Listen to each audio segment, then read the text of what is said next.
والمیزان، اور ایمان رکھنا چاہیے میزان پر۔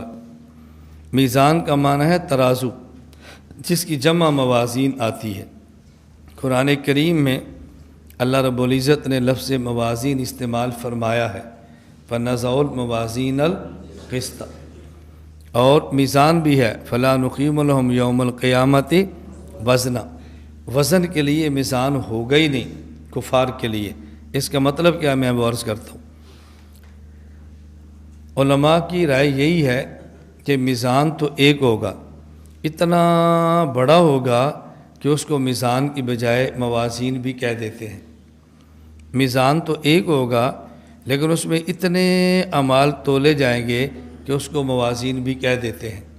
تو کبھی میزان کو موازین کہتے ہیں اس کے حجم کے اعتبار سے، اور کبھی میزان کو موازین کہتے ہیں اس میں تلنے والے زیادہ اعمال کی وجہ سے۔ ہے ترازو ایک، کئی ترازو کی ضرورت تو تب ہونا جب کئی بندوں کا حساب اکٹھا ہونا ہو۔ جب ایک ایک بندے کا حساب ہونا ہے تو پھر کئی ترازو نہیں چاہیے، ایک ترازو ہی کافی ہے۔ عقلی تو ذہن میں رکھے نا، اس لیے میزان ایک ہوگا۔ قیامت کے دن اعمال کو تولا جائے گا، اعمال کو گنا نہیں جائے گا۔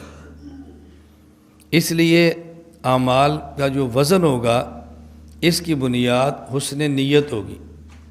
قرآن کریم میں ہے تبارک الذی بیدہ الملک وہو علی کل شیء قدیر الذی خلق الموت والحیات لیبلوکم ایکم احسن عملا، لیبلوکم ایکم احسن عملا، لیبلوکم ایکم اکثر عملا نہیں فرمایا، احسن عملا۔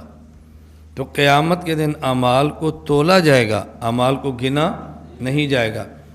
اگر ایک آدمی کے 2 رکعت نفل ہیں اور ان میں اخلاص زیادہ ہے، اور ایک آدمی کے 200 نفل ہیں اور اس میں اخلاص کم ہے، تو 2 رکعت والوں کو اجر زیادہ ملے گا کیونکہ اس کی نیت زیادہ اچھی ہے۔ اس لیے کہتے ہیں انما الاعمال بالنیات، اعمال کا مدار نیت پر ہے، جیسی نیت ہوگی اور ویسا ہی اس کا اجر ہوگا قیامت کے دن۔ تو قیامت کے دن اعمال کو گنا جائے گا، اعمال کو تولا جائے گا، گنا نہیں جائے گا۔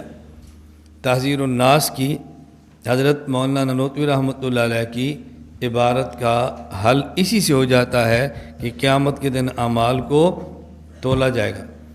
حضرت فرماتے ہیں کہ نبوت کمال علمی ہے، نبوت کمال عملی نہیں۔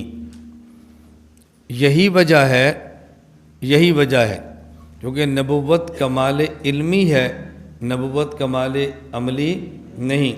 یہی وجہ ہے کہ انبیاء کو جو امت سے افضلیت ہوتی ہے، سبقت ہوتی ہے، اس کا اصل سبب علم ہے، وگرنہ عمل میں امتی بسا اوقات نبی کے مساوی ہو جاتا ہے، بلکہ بسا اوقات نبی سے بڑھ جاتا ہے۔ یہ حضرت کی عبارت ہے جو اہل بدعت کے یہاں قابل اعتراض ہے کہ وہ پیغمبر کی توہین فرما رہے ہیں کہ امتی عمل میں نبی سے آگے بڑھ جاتا ہے۔ حضرت فرماتے ہیں کہ کمال علمی ہے نبوت، کمال عملی نہیں ہے۔ کمال وہ ہوتا ہے جو صاحب کمال میں ہو اور دوسرے میں نہ ہو، یا صاحب کمال سے کم ہو۔ اگر میرا شاگرد یہ کہے ہمارے استاد سفید رنگ کے کپڑے پہنتے ہیں، تو دوسرا کہے گا ہمارے استاد بھی سفید رنگ کپڑے پہنتے ہیں، میرا کمال کیا ہوا؟ کوئی میرا شاگرد کہ ہمارے استاد جی 2 گھنٹے پڑھاتے ہیں، کوئی کہے گا ہمارے استاد جی 4 گھنٹے پڑھاتے ہیں، میرا کمال کیا ہوا؟ اگر کمال علمی ہو، کوئی شخص یہ کہ جی ہمارے پیغمبر حضرت محمد صلی اللہ علیہ وسلم نے ایک حج فرمایا ہے، کوئی امتی کھڑا ہو جائے گا میرے ابا جی نے 10 حج کیے۔ پھر کوئی شخص یہ کہے ہمارے نبی پاک صلی اللہ علیہ وسلم نے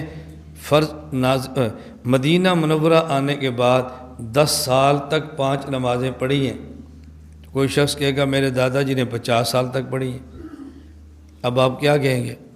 تو کمال نبوت کمال علمی کا نام ہے، کمال عملی نہیں ہے۔ اس لیے بس اوقات امتی بظاہر نبی کے مساوی ہوتا ہے اور کبھی نبی سے بڑھ بھی جاتا ہے، لیکن کمیت میں بڑھتا ہے، کیفیت میں نہیں بڑھتا۔ اور قیامت کے دن جو اعمال تولے جائیں گے اور اس پر اجر ملے گا، اس کی بنیاد کیفیت عمل ہوگی، کمیت عمل نہیں ہوگی۔ کمیت عمل کا معنی عمل کی مقدار، یہ نہیں دیکھا جائے گا عمل کتنے کیے ہیں۔ کیفیت عمل، اخلاص، یہ دیکھا جائے گا کہ عمل کیسے کیا ہے۔ اہل السنت والجماعت احناف دیوبند کا عقیدہ ہے کہ ہمارے پیغمبر پاک صلی اللہ علیہ وسلم کا ایک حج امت کے اربوں حجوں سے افضل ہے۔ ہمارے پیغمبر پاک صلی اللہ علیہ وسلم کا ایک سجدہ امت کے کھربوں سجدوں نہیں، کھربوں نمازوں سے افضل ہے۔ اس کی وجہ قیامت کے دن اعمال کو گنا نہیں جائے گا، بلکہ قیامت کے دن اعمال کو تولا جائے گا، اور وزن عمل کی بنیاد حسن نیت، اخلاص، تواضع، عاجزی، انکساری، تذلل، خشوع اور خضوع ہوگا۔ جتنا جس بندے میں عاجزی اور خشوع زیادہ ہوگا، اتنا ہی اس کے عمل کا وزن بھی زیادہ ہوگا۔ اور تواضع کی بنیاد عظمت ہے۔ جتنی ہی کسی کی آپ کے دل میں عظمت ہوگی، اتنی ہی اس کے لیے آپ کے دل میں تواضع اور عاجزی بھی ہوگی۔ بیان ختم ہوتا ہے، مصافحے ہوتے ہیں۔ ایک آدمی مصافحہ کر رہا ہے، دو ہاتھ سے مصافحہ کر رہا ہے اور ہاتھ کو ساتھ چوم بھی رہا ہے۔ ایک آدمی مصافحہ کر رہا ہے، مصافحہ کرنے کے بعد اپنے ہاتھ کو جسم پر بھی مل رہا ہے۔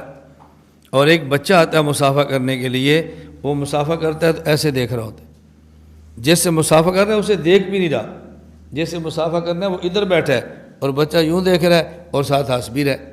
کیوں؟ وہ لوگوں کو دیکھ کر مصافحہ تو کر رہا ہے، لیکن جس سے مصافحہ کر رہا ہے اس کی عظمت اس کے دل میں نہیں ہے کہ اس کے لیے تواضع بھی اختیار کرے۔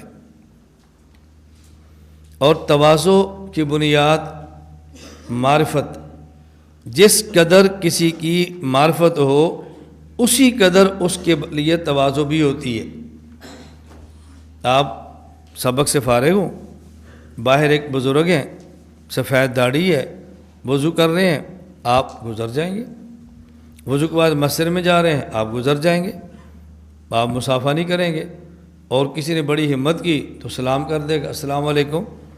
لیکن اگر ایک طالب علم 10-12 کو کہہ دے یہ جو تشریف لائے ہیں نا، یہ 50 سال سے حدیث پاک پڑھا رہے ہیں، یہ 60 سال سے قرآن پاک پڑھا رہے ہیں، یہ 40 سال سے فقہ پڑھا رہے ہیں، اب بتاؤ طلبہ دوڑیں گے نا؟